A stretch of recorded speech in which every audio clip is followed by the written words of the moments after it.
오늘 이 아침 우리가 함께 묵상할 말씀은 호세아 11장 1에서 7절 말씀입니다. 호세아 11장 1에서 7절 말씀 읽고 오늘 우리에게 주시는 하나님의 말씀의 은혜를 함께 나누도록 하겠습니다.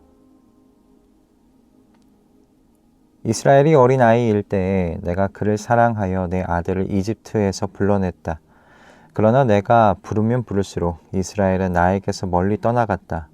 짐승을 잡아서 바알 우상들에게 희생 제물로 바치며 온갖 신상들에게 향을 피워서 바쳤지만 나는 에브라임에게 걸음마를 가르쳐 주었고 내 품에 안아서 길렀다. 죽을 고비에서 그들을 살려주었으나 그들은 그것을 깨닫지 못하였다. 나는 인정의 끈과 사랑의 띠로 그들을 묶어서 업고 다녔으며 그들의 목에서 멍에를 벗기고 가슴을 헤쳐 젖을 물렸다. 이스라엘은 이집트 땅으로 되돌아가게 될 것이다. 이스라엘은 아시리아의 지배를 받게 될 것이다. 그들이 나에게로 돌아오기를 거부하기 때문이다. 전쟁이 이스라엘의 성읍을 휩쓸고 지나갈 때에 성문 빗장이 부서질 것이다. 그들이 헛된 계획을 세웠으니 칼이 그들을 모조리 삼킬 것이다. 내 백성이 끝끝내 나를 배반하고 바알을 불러 호소하지만 그가 그들을 일으켜 세우지 못할 것이다. 아멘. 20세기 영국의 사상가 중에 G.K. 체스터턴이라는 분이 계셨어요. 그가 1905년에 영국의 한 일간지에 했던 유명한 고백이 하나 있는데요. 이 일간지에서 여러 지식인들에게 세상에 무엇이 잘못되어 있는가 라는 질문을 던졌고 많은 지식인들이 긴 답변을 보내왔다고 합니다. 이 체스터턴도 답변을 보냈죠. 지식인들이 보낸 답변들에는 정치 구조가 문제다, 경제 불평등이 문제다, 이 시대의 도덕이 무너졌다와 같은 자신들이 생각하기에 세상에 이러이러한 것들이 문제가 있다라고 그런 내용들을 보냈습니다. 그런데 이 G.K. 체스터턴은 짧게 이렇게 남겼다고 해요. 그 질문에 대한 답은 이것입니다. 바로 나입니다. 이 대답을 하기 전에 이 답을 하기 전까지 사람의 이상주의는 그저 취미에 불과합니다.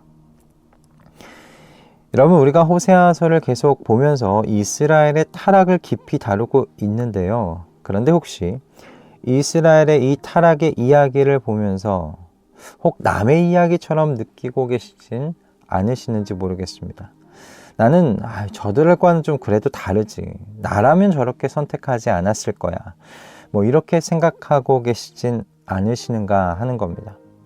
오늘 호세아 본문은 지금까지 우리가 봐왔던 본문 중에서도 가장 극적인 장면이 그려져 있는 본문입니다.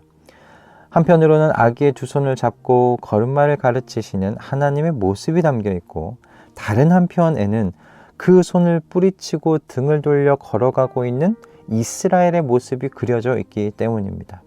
여러분 머릿속에 좀 그려지십니까? 그런데 바로 이 이스라엘의 모습이 저와 여러분의 모습이라는 거예요. 오늘 호세아의 본문은 체스터턴의 고백을 저와 여러분에게 그대로 요구하고 있습니다. 세상에 무엇이 잘못되어 있습니까? 바로 나입니다. 내가 잘못되어 있습니다. 오늘 본문에서 우리는 두 가지를 살펴보게 될 텐데요. 첫째는 이스라엘의 모습을 통해서 우리 안에 있는 이 전적 타락의 민낯을 보는 것이고요. 둘째는 바로 그 절망의 자리에서 복음의 근거, 좋은 소식의 근거를 발견하게 된다는 것입니다. 오늘 이 아침에 이 귀한 깨달음의 은혜가 우리 모두에게 임하기를 소원합니다. 먼저 우리는 이스라엘의 모습을 통해서 우리 자신의 모습을 발견할 수 있게 되는데요. 1절의 말씀을 보시면 이스라엘이 어린 아이일 때 내가 그를 사랑하여 내 아들을 이집트에서 불러냈다라고 되어 있습니다. 여기서 어린 아이일 때는 히브리어로 나르라고 하는데요. 이 단어가 단순히 그 나이가 어리다는 뜻이 아니에요. 혼자서는 아무것도 할 수 없고 누군가의 돌봄이 절대적으로 필요한 상태를 의미하는 겁니다. 자, 그러니까 애굽에서 종살이하던 이스라엘이 딱 이런 상태였다는 거죠. 하나님께서 이스라엘을 먼저 찾아가신 것이 그래서 이스라엘이 뭔가 자격이 있거나 매력이 있어서가 아니라는 겁니다. 이렇게 찾아간 이스라엘에게 하나님은 걸음마를 가르치시고 품 안에서 안아 기르시고 죽을 고비에서 또한 살려주셨다라고 말씀하세요. 이스라엘이 넘어져 다칠까봐 한 발 한 발 넘어지지 않게 두 손을 꼭 잡고서 여러분 걸음마를 가르쳐 주시는 하나님이 연상되십니까? 게다가 4절의 말씀을 보시면 하나님께서요, 나는 인정의 끈과 사랑의 띠로 그들을 묶어서 업고 다녔으며 라고 말씀하세요. 즉 이스라엘을 짐승에게 채찍질하면서 모는 것처럼 하시는 것이 아니라 자녀를 정말 대하듯이 온화하고 인격적인 그 사랑의 끈으로 이끄셨다는 거예요. 그럼 이와 같은 하나님께 이스라엘이 어떻게 반응했냐? 2절의 말씀입니다. 그러나 내가 부르면 부를수록 이스라엘은 나에게서 멀리 떠났다. 짐승을 잡아서 바알 우상들에게 희생 제물을 바치며 온갖 신상들에게 향을 피워서 바쳤지만, 여러분 충격적이지 않습니까? 하나님의 부르심이 커지면 커질수록 이스라엘의 멀어짐도 비례하여 커졌다는 거예요. 은혜가 풍성할수록 배반의 강도가 더 심해졌다는 겁니다. 여러분 이스라엘의 행태가 상식적으로 이해가 되세요? 사랑을 받으면, 은혜를 입으면 감사하는 게 정상 아닙니까? 그런데 이스라엘이 무엇을 보여주고 있습니까? 하나님께 사랑을 받으면 받을수록, 은혜를 받으면 받을수록 더 멀리 달아났다는 거예요. 하나님을 향해 사람의 타락한 본성이 무엇인지가 이스라엘을 통해서 보여주고 있는 거죠. 그런데 이 사람의 타락한 본성의 그 비참함을 하나님께서 3절 끝에서 이렇게 말씀하세요. 그들은 그것을 깨닫지 못하였다. 여기서 사용된 히브리어가 여러분 완료형입니다. 이게 무슨 말이냐면 이스라엘이 이게 조금 모르는 게 아니라 완전히 전혀 인식하지 못한 수준이라는 거예요. 걸음마를 가르쳐 주시고 팔로 안아주시고 죽을 고비에서 살려주신 분이 하나님이셨다는 걸 이스라엘이 끝내 알아보지를 못했다는 겁니다. 바로 성경이 말하는 영적 맹인의 상태인 거죠. 구원자가 바로 옆에 계시는데도 알아보지를 못하는 겁니다. 이 상태로도 여러분 충분히 비참하지 않습니까? 그런데 7절 말씀은 이스라엘의 더 비참한 상태가 무엇인지 보여주고 있어요. 내 백성이 끝끝내 나를 배반하고 라고 되어 있습니다. 여러분 이 말은 이스라엘이 한 번 실수했다는 것이 아니고요.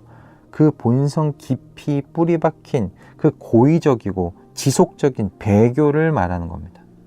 그러니까 이스라엘이요 돌아올 능력을 상실했다는 거죠. 그러니 5절과 6절에서 아수르가 그들의 왕이 되고 아수르의 칼이 이스라엘의 성읍을 삼키는 것이 하나님께서 잔인하셔서 그렇게 결정하신 게 아니고요. 이스라엘이 스스로 자초한 결과라고 오늘 말씀은 이 이스라엘의 민낯을 그대로 드러내주고 있습니다. 그리고 기억해야 될 것은 이 이스라엘의 민낯이 바로 저희들의 민낯이기도 하다라는 말씀입니다. 여러분 우리가 어디서부터 시작되어야 하냐면 바로 우리 안에 이 구원의 소망이 하나도 없다는 이 지점에서 시작해야 합니다. 세상에 무엇이 잘못되어 있는가? 바로 나라는 것이죠. 여러분 이 답이 있기 전까지는 여러분 사람의 모든 이상주의는 그냥 취미생활에 불과하다는 거죠.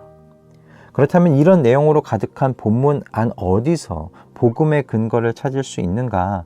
여러분 1절에서 4절까지의 이 동사를 한번 잘 살펴보세요. 누가 이스라엘을 사랑하였습니까? 내가 사랑하였다고 나옵니다. 누가 아들을 불렀나? 내가 불렀다고 되어 있고 누가 걸음마를 가르쳐 주었나? 그것도 내가 가르쳤다고 되어 있습니다. 그리고 죽을 고비에서 누가 살펴주었죠? 내가입니다. 여러분 1절부터 4절까지 모든 동사의 주어가 내가인데 여기서 내가는 하나님이잖아요. 이것이 의미하는 것이 무엇입니까? 이 사랑이 이스라엘의 자격 때문에 시작된 게 아니라 그냥 하나님 편에서요 전적으로 시작하신 사랑이라는 거예요. 그러니까 이스라엘은 그저 받기만 했을 뿐이죠. 자, 여기서 그러면 이런 생각이 가능해지는 겁니다. 이스라엘을 향한 사랑의 시작이 처음부터 끝까지 하나님 편에서 온 것이면 이 패역한 백성을 다시 살리는 일도 하나님 편에서 시작될 수밖에 없지 않겠느냐는 말씀입니다. 여러분, 이스라엘은 회개할 능력조차 상실한 사람들입니다. 그들이 회개할 가능성이 보였기 때문에 하나님께서 그들을 구원하신 게 아닙니다. 이 사람들이 스스로 돌아올 수 있었나? 그것도 아닙니다. 그런 상태도 아닙니다. 그러니 구원은 여러분 오직 하나님의 편에서만 하실 수 있는 일이었던 거죠. 그리고 하나님은 그렇게 하셨습니다. 이스라엘이 실패한 바로 그 자리에 하나님의 아들께서 오셨고요. 인정의 끈과 사랑의 띠로도 돌아오지 않았던 저희를 위해서 이번에는 하나님께서 자기 자신을 내어주신 겁니다. 여러분, 이것이 좋은 소식이고 복음인 것입니다. 여러분, 우리의 전적 타락은 절망적인 소식입니다. 절망적인 이야기입니다. 하지만 이 절망이 복음의 배경이 된다는 사실, 좋은 소식의 배경이 된다는 사실을 여러분 잊지 마실 수 있기 바랍니다. 우리 안에 구원의 가능성이 조금이라도 있다면 하나님의 은혜가 나머지만 채워지면 되는 것이겠지만, 그러나 우리 안에 그 가능성이 전혀 없었잖아요. 그러므로 여러분, 구원은 처음부터 끝까지 100% 하나님의 은혜였습니다. 그래서 복음이 하나님의 영광이신 거죠. 여러분, 체스터턴의 고백을 다시 한번 생각해 보세요. 세상에 무엇이 잘못되어 있는가? 바로 나라는 이 고백이 우리의 고백이 되기를 소원합니다. 여러분, 이스라엘 보면서 정직하게 나 자신을 인정했으면 합니다. 오늘 본문의 이스라엘과 같이 은혜를 받고도 당연하게 여기고 부르시면 오히려 등을 돌리는 것이 나의 본성이었다는 사실을 여러분 인정하실 수 있기 바랍니다. 여러분, 여기가 출발점입니다.